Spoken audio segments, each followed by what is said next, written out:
America ಪ್ರವಾಸದಲ್ಲಿರುವ Tamil Nadu BJP ಘಟಕದ ಮಾಜಿ ಅಧ್ಯಕ್ಷ ಅಣ್ಣಾಮಲೈ ಅಮೆರಿಕ ದೇಗುಲದಲ್ಲಿ ಪ್ರಧಾನಿ ನರೇಂದ್ರ ಮೋದಿ ಅವರ ಹೆಸರಲ್ಲಿ ಪೂಜೆಯನ್ನು ಸಲ್ಲಿಸಿದ್ದಾರೆ.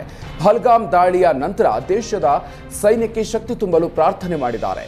ಅಮೆರಿಕದ ಫೀನಿಕ್ಸ್ ಮಹಾನಗರದಲ್ಲಿರುವ ಕೃಷ್ಣ ಮಂದಿರದಲ್ಲಿ ಅಣ್ಣಾಮಲೈ ಪೂಜೆಯನ್ನು ಸಲ್ಲಿಸಿದ್ದಾರೆ.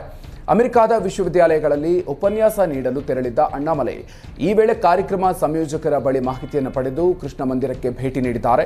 ಉಡುಪಿಯ ಶ್ರೀ ಪುತ್ತಿಗೆ ಮಠದ ಶ್ರೀಕೃಷ್ಣ ಮಂದಿರ ಅಮೆರಿಕದಲ್ಲಿದೆ. ಈ ದೇವಾಲಯದ ವೈಭವ ಹಾಗೂ ಪೂಜಾ ಶೈಲಿಯನ್ನು ಕೊಂಡಾಡಿದ ಅಣ್ಣಾಮಲೈ ಪೂಜೆ ಸಲ್ಲಿಸಿದ ಬಳಿಕ ಪ್ರಸಾದ ಸ್ವೀಕರಿಸಿದ್ದಾರೆ. ಈ ವೇಳೆ ನೂರಾರು ಭಾರತೀಯರು ಭಾರತ್ ಮಾತಾ ಕಿ ಜೈ ಹಾಗೂ ವಂದೇ ಮಾತರಂ ಘೋಷಣೆ ಕೂಗಿದ್ರು.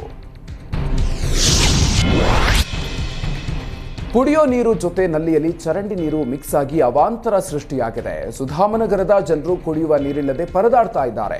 ಚರಂಡಿ ನೀರು ಮತ್ತು ಕಾವೇರಿ ನೀರು ಪೈಪ್ಲೈನ್ ಒಟ್ಟಿಗೆ ಅಳವಡಿಸಿದ್ದಾರೆ ಅಂತ ಸ್ಥಳೀಯರು ಆರೋಪಿಸಿದ್ದಾರೆ. ಸ್ಥಳಕ್ಕೆ ಬಂದ ಜಲಮಂಡಳಿ ಸಿಬ್ಬಂದಿಗೆ ಸ್ಥಳೀಯರು ತರಾಟೆಗೆ ತೆಗೆದುಕೊಂಡಿದ್ದು ಜಲಮಂಡಳಿ ವಿರುದ್ಧ ಆಕ್ರೋಶವನ್ನು ಹೊರಹಾಕಿದ್ರು. ಜಲಮಂಡಳಿ ನಿರ್ಲಕ್ಷ್ಯಕ್ಕೆ ಕುಡಿಯೋಕ್ಕೂ ನೀರಿಲ್ಲದೆ ಸ್ಥಳೀಯ ನಿವಾಸಿಗಳು ಕಂಗಾಲಾಗಿದ್ದಾರೆ. ನರೇಗಾ ಯೋಜನೆಯಡಿ ಕಡಿಮೆ ಕೂಲಿ ನೀಡಿದ್ದನ್ನು ಖಂಡಿಸಿ ಕಾರ್ಮಿಕರು ಪಂಚಾಯಿತಿಗೆ ಮುತ್ತಿಗೆ ಹಾಕಿದ್ದಾರೆ. ಬಳ್ಳಾರಿಯ ದರೋಜಿ ಗ್ರಾಮ ಪಂಚಾಯಿತಿಗೆ ಕಾರ್ಮಿಕರು ಮುತ್ತಿಗೆ ಹಾಕಿ ಆಕ್ರೋಶ ವ್ಯಕ್ತಪಡಿಸಿದ್ದಾರೆ. ಸರ್ಕಾರ ನೀಡಿದ್ರೂ ಅಧಿಕಾರಿಗಳು ಸಮರ್ಪಕವಾಗಿ ಕೂಲಿ ನೀಡ್ತಾ ಇಲ್ಲ ಅಂತ ಕಾರ್ಮಿಕರು ಆಕ್ರೋಶವನ್ನು ವ್ಯಕ್ತಪಡಿಸಿದ್ದಾರೆ. ಸರ್ಕಾರ ಪ್ರತಿಯೊಬ್ಬ ಕಾರ್ಮಿಕರಿಗೆ 370 ರೂಪಾಯಿ ನಿಗದಿಪಡಿಸಿದೆ.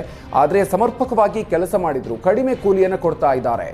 ಇನ್ನು ಮೆಜರ್ಮೆಂಟ್ ಮಾಡದೆ ಕೂಲಿಯನ್ನು ನಿಗದಿ ಮಾಡ್ತಾ ಇದ್ದಾರೆ. ದುರುದ್ದೇಶದಿಂದ ಈ ರೀತಿ ಮಾಡ್ತಾ ಇದ್ದಾರೆ ಅಂತ ಕಾರ್ಮಿಕರು ಆಕ್ರೋಶವನ್ನು ವ್ಯಕ್ತಪಡಿಸಿದ್ರು. ಹೊರಗಡೆ ಕೆಲಸಕ್ಕೆ ಹೋದರೆ ದಿನಕ್ಕೆ 500 ರಿಂದ 600 ರೂಪಾಯಿ ಕೂಲಿ ಕೊಡ್ತಾರೆ. ಸರ್ಕಾರ ಊರಲ್ಲೇ ಕೆಲಸ ಇದೆ ಅಂತ ಹೇಳಿ ಕೆಲಸ ಮಾಡ್ತಾ ಇದ್ವಿ, ಆದರೆ ನಮಗೆ ನಿಗದಿಪಡಿಸಿದಷ್ಟು ಕೆಲಸ ಮಾಡಿಲ್ಲ ಅಂತ ಹೇಳಿ 120 ರಿಂದ 170 ರೂಪಾಯಿ ಕೂಲಿ ಕೊಡ್ತಾ ಇದ್ದಾರೆ ಅಂತ ಆರೋಪಿಸಿದ್ರು.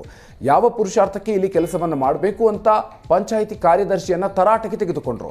ಇನ್ನು ಸರ್ಕಾರ ನಿಗದಿಪಡಿಸಿದಷ್ಟು ಕೂಲಿ ಕೊಡಿ, ಇಲ್ವೇ ನಮಗೆ ಕೆಲಸ ಬೇಡ ಅಂತ ಕಾರ್ಮಿಕರು ಆಕ್ರೋಶವನ್ನು ವ್ಯಕ್ತಪಡಿಸಿದ್ರು.